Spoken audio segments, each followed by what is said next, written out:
राधे राधे। कैसे हैं आप लोग? तो आज सुबह सुबह जब हम रेडी हो गए तो हमने ये सोचा कि कुछ तो कारण होगा ना, मतलब कान्हा से जुड़ी हुई इतनी कहानियाँ हैं और हमें कुछ ही पता होती हैं। तो मेरी जो सबसे फेवरेट है, जो मुझे बहुत ही डी स्ट्रेस कर देती है, वो ये है कि एक बार रुक्मणी जी बहुत ज़्यादा गुस्सा हो गई कान्हा से और उनसे पूछने लगी कि क्या आप हमेशा राधा जी करते रहते हो? आप कभी भी ऐसा क्या करती हैं राधा जी आपके लिए कि आप बिल्कुल ही मुझे नहीं पूछते हो, जबकि मैं आपकी पटरानी हूँ, आपकी पत्नी हूँ। तो ऐसा क्या है? तो कृष्ण जी ने क्या किया? कृष्ण जी ने कुछ नहीं कहा, मुस्कुरा के छोड़ दिया। लीलाधर है, लीला तो दिखानी ही थी, ऐसे थोड़ी ना आसानी से कुछ भी बता देते। तो छोड़ दिया उन्होंने। थोड़े दिनों बाद कृष्ण जी के सर में बहुत तेज़ दर्द हुआ, बहुत तेज़। ऐसा दर्द कि वो बिल्कुल बौखला गए, इतने व्याकुल हो गए कि समझ नहीं आ रहा था। अब सारी रानियां घबरा गई, रुक्मिणी जी भी घबरा गई, क्या करें कैसे करें। तो उन्होंने जो है नारद मुनि को बुलाया और नारद मुनि को बोला कि बताओ भाई, इनके इतना दर्द है, कैसे ठीक होगा? तो नारद मुनि ने कहा भाई, ये तो प्रभु ही बता पाएंगे कि दर्द कैसे ठीक होगा। तो वो कृष्ण जी से पूछते हैं कि बताइए आपका सर का दर्द का क्या इलाज है, जहाँ भी दवाई होगी, जहाँ भी जो होगा मैं लेकर आऊँगा। देवी देवता सब तैयार थे क्योंकि इतना पीड़ा में थे कान्हा की कोई देख नहीं पा रहा था।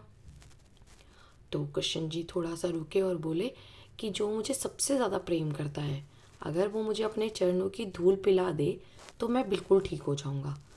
तो कृष्ण जी ने इलाज बता दिया।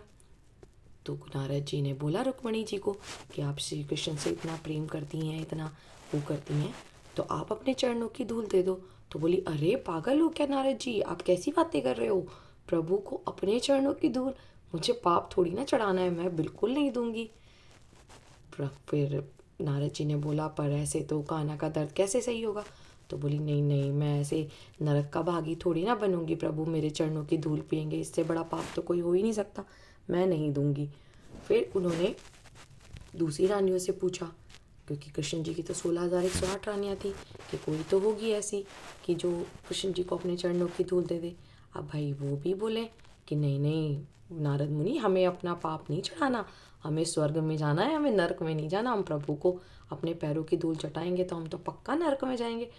तो ऑब्वियस सा था, सबने मना कर दिया। अब कृष्ण जी के सर में दर्द बढ़ता जा रहा है जी, बढ़ता जा रहा है, समझ नहीं आ रहा। नारद जी ने सोचा किसके पास जाएं, किसके पास जाएं। आखिर में उन्हें उपाय सूझा, मैं जाता हूँ राधा जी के पास। और दौड़े दौड़े गए राधा जी के पास और बोले राधा जी को कि सिर्फ कान्हा के सर में बहुत तेज़ पीड़ा हो रही है और उनके सर का दर्द ठीक करने का यही एक उपाय है कि जो उन्हें सर्वाधिक प्रेम करते हैं वो अपने चरण की धूल कान्हा को पिला दें।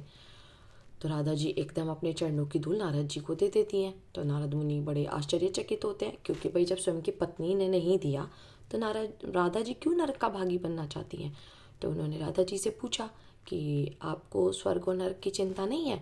तो उन्होंने बोला कि मैं कान्हा से इतना अधिक प्रेम करती हूँ कि मुझे पहले उनकी पीड़ा ख़त्म करने का सोचना है, बाद में मैं नर्क को, अगर कान्हा ठीक हो जाएंगे तो मेरे लिए नर्क भी स्वर्ग के समान हो जाएगा। ये सुन के राधा अपने पैरों की धूल कान्हा को दे देती है। कान्हा जैसे ही वो धूल का पानी पीते हैं और वो बिल्कुल ठीक हो जाते हैं।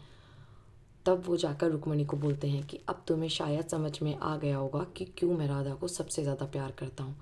तो इसीलिए ये कहा जाता है कि अगर आप किसी से सच्चे मन से प्यार करते हो या किसी से बहुत ज़्यादा प्यार करते हो, तो आप ये सब चीज़ें नहीं सोचते कि मेरे लिए क्या अच्छा है क्या बुरा है। उसमें बहुत ही सेल्फलेसनेस होती है। आप, वो आपको क्या दे रहा है, वो आपके लिए क्या कर रहा है, वो इम्पॉर्टेंट नहीं है। इम्पॉर्टेंट ये है कि आप कितने ट्रुथफुल हो, आप कितने लॉयल हो, आप कितने अच्छे हो।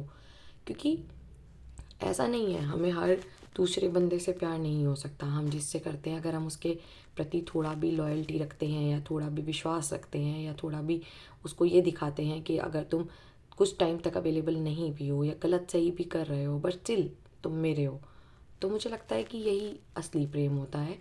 रोज़ बात करना या रोज़ फ़ोन मैसेज करना या ये सब, हालांकि कान्हा की स्टोरी में गलत जुड़ गया, मतलब सॉरी। पर ये है कि असली प्रेम बहुत ताकतवर होता है। दुनिया प्यार के और भक्ति के भरोसे ही चल रही है, वरना बहुत पहले ख़त्म हो चुकी होती। तो मेरा बस इतना ही मानना है कि भगवान की भक्ति करते रहो और लोगों से प्यार करते रहो और जब प्यार करो तो उसमें कोई कुंज वो शर्तें मत रखना, मतलब विदाउट एक्सपेक्टेशन का कर सकते हो, हालांकि बहुत मुश्किल है, बट ट्राई करना, अच्छा लगेगा। राधे राधे और सब खुश रहना। Bye bye.